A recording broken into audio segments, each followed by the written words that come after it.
The strength of a woman is unmatched when she walks alone.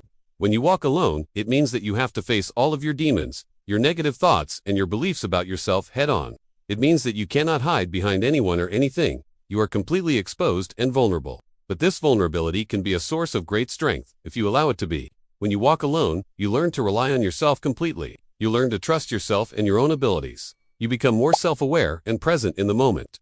And these are all things that make a woman truly strong. This is a rare and powerful form of strength.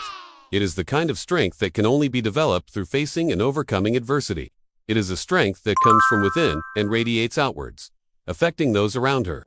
When a woman walks alone, she becomes one with her environment. She becomes attuned to the subtle energies around her. She becomes more open to the possibilities that exist in the world.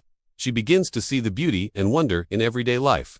She is no longer distracted by the noise and chaos of the outside world, and she is able to focus on what is truly important to her. Walking alone is a form of meditation.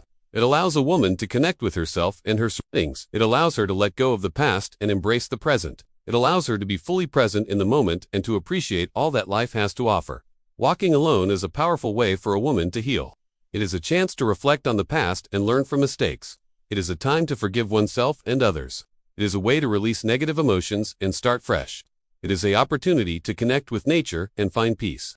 It is a way to reconnect with your inner self and find your purpose. I want to share with you the story of one amazing woman who has learned the true meaning of healing through movement and walking alone. Her story is a testament to the power of the human spirit and the incredible strength that resides within each and every one of us. Get ready to be inspired. Our story begins with a woman named Sarah. Sarah was a beautiful and vibrant woman in her late 20s. She had always been active and enjoyed spending time outdoors. But as she got older, she began to feel the effects of gravity on her body. She started to experience pain in her joints and muscles, especially in her lower back. At first, she ignored the pain and tried to push through it. But as the pain grew worse, she knew that she needed to do something about it. She went to see a doctor who diagnosed her with a slipped disc in her lower back. The doctor told her that she would need to have surgery to repair the damage. Surgery was not an option for Sarah. She did not want to be cut open and have her insides pulled out. She wanted to find a more natural way to heal herself. So she began to research alternative forms of medicine and healing. She studied yoga, acupuncture, and other forms of complementary medicine. As she delved deeper into the world of alternative medicine, she came across a concept that was new to her, the Alexander Technique. The Alexander Technique is a form of movement therapy that helps people to become more aware of their body and how they use it. It helps people to identify and correct bad habits that cause pain and discomfort.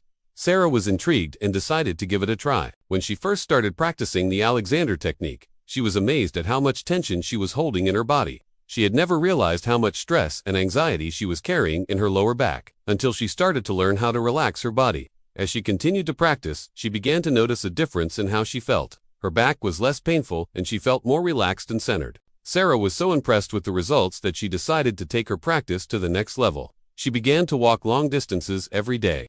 She started with short walks around her neighborhood and gradually increased the distance. At first, her back would hurt after the long walks, but she persisted. She knew that the pain was just her body's way of telling her to slow down and rest. As she continued to walk, she began to feel a sense of freedom and liberation. She no longer felt like her back was a burden. She felt like she was carrying it in a different way. She began to feel a sense of empowerment and confidence. She no longer felt like a victim of her circumstances. She felt like she was in control of her own healing. Her journey of healing through movement and walking alone has not been easy. There have been times when she has felt like giving up. There have been days when her back has been so painful that she has cried, but she has never lost hope. She has always believed that there is a solution to her problem, and she has never stopped searching for it. Today, Sarah is a completely different person than she was when she first started her journey. Her back may never be 100% again, but she no longer lets it define her. She is living a full and active life, and she is passionate about sharing her story with others. She believes that walking alone and practicing the Alexander Technique has not only healed her body, but has also healed her mind and soul. Walking alone is a powerful form of self-discovery. It allows a woman to connect with her inner self and explore her thoughts and feelings without distraction. It allows her to gain clarity and insight into her life and her purpose. Walking alone is also a form of self-care. It allows a woman to take time for herself and focus on her own needs.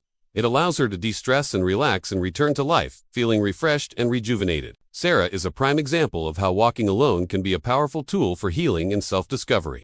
By taking the time to walk alone, she was able to connect with herself and her surroundings. She was able to de-stress and relax and return to life, feeling refreshed and rejuvenated. Walking alone is not always easy. There may be times when a woman feels scared or vulnerable, but it is important to push through these feelings and keep walking. The benefits of walking alone are too great to give up on. So if you are a woman who is looking for a way to heal and connect with yourself, I encourage you to go for a walk. Put on your favorite music, turn off your phone, and just enjoy the peace and quiet of being alone. You may be surprised at what you discover about yourself. Walking alone is a powerful way for a woman to heal. It is a chance to reflect on the past and learn from mistakes. It is a time to forgive oneself and others. It is a way to release negative emotions and start fresh. It is an opportunity to connect with nature and find peace. It is a way to reconnect with your inner self and find your purpose. It is a chance to find peace and quiet in a noisy world. It is an opportunity to be present in the moment. It is a way to connect with your body and appreciate all that it does for you. So if you are a woman who needs some time to heal, go for a walk. Put on your favorite music, turn off your phone, and just enjoy the peace and quiet of being alone. You may be surprised at what you discover about yourself. If you enjoyed this video, don't forget to subscribe to my channel. I have many more videos like this one that I know you will love. Thanks for watching, and I will see you in my next video. We often tell ourselves stories about why we can't do something, why it's impossible for us to achieve our goals. These stories usually start with I am, or I have. For example, I am not good enough, or I have no money. We repeat these stories to ourselves over and over again until we believe them to be true. And then we act in accordance with these beliefs, which reinforces them even further. For example, if we believe I am not good enough, we will act in a way that is consistent with that belief. We will not put ourselves out there. We won't take risks. We will play small in the world because we believe that we are not worthy of more. But what if we could challenge these stories?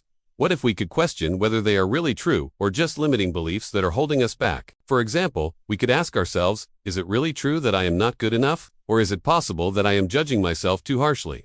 When we start to question our stories, we begin to break them down, and the power that they have over us diminishes. We free ourselves to think differently, to believe in ourselves, and to pursue our goals with passion. So if you want to live a life that you are excited about, if you want to achieve your dreams, then I encourage you to challenge the stories that you tell yourself. Question whether they are really true, and ask yourself if they are serving you or holding you back. Once you start doing this, you will be amazed at what you can accomplish. You will be amazed at the passion and excitement that you can bring to your life. So don't wait any longer. Start today. Challenge your stories and live a life that you are excited about.